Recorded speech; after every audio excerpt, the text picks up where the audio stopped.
Students, आज हम lecture 3 start कर रहे हैं। It is the lecture for class 11th CBSE RBSE both दोनों के लिए है।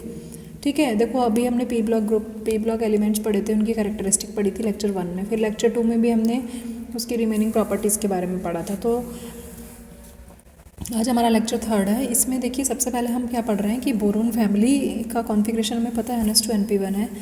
यदि हम रेडियस की बात करें तो आप देखते जाइए स्क्रीन पर जो आपका लिखा हुआ है कि जो एटॉमिक रेडियाई होती है या आयनिक रेडियाई होती है यदि हम एल्कली और एल्कलाइन अर्थ मेटल यानी फर्स्ट ग्रुप और सेकंड ग्रुप की कंपैरिजन में बात करें तो रेडियस कैसी होती है? रेडियस छोटी होती है क्योंकि दाएं से दाएं जाते हैं तो रेडियस कम होती चली जाती है, तो स्मॉलर होती है। ठीक है, और moving from left to right in a period. इसका रीज़न क्या दिया है कि जब हम लेफ़्ट से राइट जाएंगे तो जो प्रभावी नाभिकीय आवेश है, जो इफेक्टिव न्यूक्लियर चार्ज है, वो बढ़ता चला जा रहा है। इफेक्टिव न्यूक्लियर चार्ज बढ़ता चला जा रहा है तो साइज़ कैसा होता चला जा रहा है? छोटा होता चला जा रहा है, क्योंकि जो आउटर इलेक्ट्रॉन्स है वो न्यूक्लियस की तरफ आ जाएंगे तो साइज़ छोटा हो जाएगा। और यदि हम ग्रुप में जाएंगे तो शैल बढ़ जाएगा, और शैल बढ़ेगा तो साइज़ बढ़ जाएगा। ठीक है, लेकिन इसमें एक्सेप्शन कौन कौन से हैं? एक्सेप्शन मैंने आपको बताया गैलियम है। गैलियम में इलेक्ट्रॉन किस में जा रहे हैं? डी में। और गैलियम में इलेक्ट्रॉन डी में जा रहे हैं तो न्यूक्लियर चार्ज तो बढ़ रहा है, लेकिन स्क्रीनिंग जो है वो कैसी है? पुअर है। तो यदि स्क्रीनिंग प्रॉपर होती तब तो साइज़ कैसा हो जाता? साइज़ अलग तरीके का होता। लेकिन अभी क्या है कि स्क्रीनिंग तो कम है और इफेक्टिव न्यूक्लियर चार्ज ज़्यादा है, तो साइज़ कैसा हो जा रहा है? छोटा हो जा रहा है। ठीक है, तो ये तो आपका हो गया रिगार्डिंग एटॉमिक रेडियाई। अब आप देखो आपका एक्सेप्शन है atomic radius of gallium is less than that of aluminium, यानी एल्युमिनियम की तुलना में गैलियम का आकार जो है वो छोटा है पुअर शील्डिंग के कारण। ठीक है, फिर आपकी आयनाइजेशन एंथैल्पी आती है। आयनाइजेशन एंथैल्पी क्या होती है? वैलेंस शेल के इलेक्ट्रॉन को निकालने के लिए जितनी एनर्जी की रिक्वायरमेंट होती है। ठीक है, यदि हम ग्रुप 2 से कंपेयर करें तो बाएं से दाएं जाने पर क्या होगा? फ्रॉम लेफ्ट टू राइट जब हम मूव करेंगे तो आयनाइजेशन एंथैल्पी क्या होती है? बढ़ती है। इधर से जाने पर बढ़ती है, लेकिन 13th ग्रुप की जो है आयनाइजेशन एंथैल्पी कैसी है? कम है। ये एक्सेप्शन है। क्यों? क्योंकि यहाँ पर इलेक्ट्रॉन किससे निकल रहा है? पी से निकल रहा है, जबकि फर्स्ट और सेकंड ग्रुप में इलेक्ट्रॉन किससे निकल रहा है? एस से। तो एस कम्प्लीटली फिल्ड है और फिर न्यूक्लियस के पास है तो उनकी पेनिट्रेशन पावर भी ज़्यादा है। ठीक है, फिर यदि हम ऊपर से नीचे की बात करें, from on moving down the group 13th, देखो यहाँ पर क्या बता रहा है वो? यहाँ पर बता रहा है on moving down the group 13th from the boron to aluminium first ionization enthalpy decreases due to an increase in atomic size and screening effect which outweigh the effect of increase nuclear charge. क्या मतलब हुआ? इसका मतलब हुआ कि यदि हम first ionization enthalpy की बात करें 13 की, तो ये कैसी होती है? ग्रुप 13 और lower as compare to the corresponding element of group 2। यदि हम ऊपर से नीचे जाएं तो आयनाइजेशन बोरोन से एल्युमिनियम तक तो क्या है? साइज़ बढ़ रहा है, तो आयनाइजेशन एंथैल्पी कैसी होगी? डिक्रीज़ होगी। कैसी होगी? डिक्रीज़ होगी। ऊपर से नीचे जाएंगे, अरे ये एलिमेंट, ये बोरोन है, ये एल्युमिनियम है और गैलियम का साइज़ छोटा है। ठीक है, अब ऊपर से नीचे साइज़ बढ़ रहा है तो बाहर का इलेक्ट्रॉन आसानी से बाहर निकल जाएगा, तो ऊपर से नीचे जाने पर आयनाइजेशन एंथैल्पी तो कैसी होगी? फर्स्ट आयनाइजेशन एंथैल्पी जो है वो डिक्रीज़ होती है, क्योंकि इंक्रीज ऐसा क्यों होता है? एटॉमिक साइज़ बड़ा होने के कारण और स्क्रीनिंग इफेक्ट कम होने के कारण। ठीक है,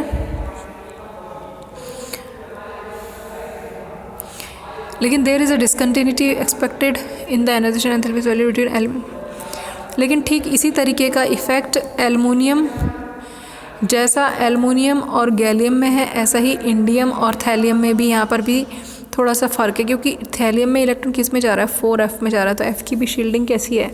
कम है। तो यहाँ पर भी इसका भी साइज़ छोटा है, और साइज़ छोटा है तो IP क्या होगा? इसका बढ़ जाएगा। तो गैलियम और थैलियम का जो एबनॉर्मल बिहेवियर है वो किस कारण से है? इसका 4d के कारण और इसका 4f के कारण। ठीक है, इसका 3d के कारण, सॉरी इसका 3d के कारण, इसका 4f के कारण। क्लियर? फिर हम पढ़ते हैं, तो देखो यहाँ पर लिखा है due to inability of d and f electron which have leading effect compensate the increase in nuclear charge. अब आती है आपके पास इलेक्ट्रॉन नेगेटिविटी। नेगेटिविटी ऊपर से नीचे जाने पर क्या होनी चाहिए? कम होनी चाहिए। तो पहले तो कम होती है, और उसके बाद देन इंक्रीजेज, उसके बाद बढ़ती है, ठीक है। अब फिजिकल प्रॉपर्टीज़ है। फिजिकल प्रॉपर्टीज़ में अब आप देखो क्या क्या फिजिकल प्रॉपर्टीज़ बता रहा है वो। फिजिकल प्रॉपर्टीज़ को यदि आप ढंग से देखोगे तो बोरोन कैसा होता है, हार्ड होता है, ब्लैक कलर का होता है और नॉन मेटालिक होता है नेचर में। पहली बात तो ये। जबकि इसके अदर मेंबर कैसे होते हैं, हार्ड की जगह सॉफ्ट होते हैं, ब्लैक की जगह, कलर तो नहीं दिया लेकिन नॉन मेटालिक की जगह मेटालिक होते हैं, इलेक्ट्रिकल कंडक्टिविटी शो करते हैं। और इसका मेल्टिंग पॉइंट जो है वो हाई होता है बोरोन का, जबकि अदर मेंबर्स का मेल्टिंग पॉइंट कैसा होता है, लो होता है। तो इसका मेल्टिंग पॉइंट हाई क्यों होता है, इसके कारण से, लेटिस स्ट्रक्चर के कारण। एक बड़ा सा लेटिस, एक बड़ा सा नेटवर्क होता है जिसमें बहुत सारे एटम्स होते हैं, तो उसको ब्रेक करने के लिए एनर्जी की रिक्वायरमेंट ज़्यादा होती है, ठीक है। फिर उसके बाद केमिकल प्रॉपर्टीज़ के बारे में हम पढ़ते हैं। तो फिर क्या कह रहा है कि केमिकल प्रॉपर्टी में हम पढ़ते हैं तो हमने देखा है कि लाइटर एलिमेंट +3 शो करते हैं, oxidation state heavier element +1 show करते हैं, <2, है ना। और वो ऐसा क्यों करते हैं, इनर्ट पेयर इफेक्ट के कारण करते हैं। ऊपर से नीचे जाने पर मेटालिक कैरेक्टर बढ़ता जाता है। ये सारी चीज़ें हम पढ़ चुके हैं, बार बार उसी चीज़ को बता रहा है वो। उसके अलावा यदि आप देखोगे तो इसमें इनर्ट पेयर इफेक्ट क्या है कि एस ऑर्बिटल के इलेक्ट्रॉन पार्टिसिपेट नहीं करते। अब इसमें एक चीज़ जो सबसे इंपॉर्टेंट है वो समझने की, कि देखो बोरोन के कंपाउंड्स जैसे क्या होते हैं कि इसकी +3 स्टेट होती है, तो BCl3, BF3, BBr3। तो बोरोन का कॉन्फ़िगरेशन देखिए 1:2:2p1 है। तो वैलेंस शेल में 3 इलेक्ट्रॉन है। ग्राउंड स्टेट का मतलब जो आद्य अवस्था है उसमें 2:2p1 है, 2s2 भरा है और p1 खाली है।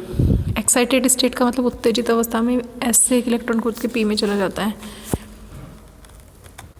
तो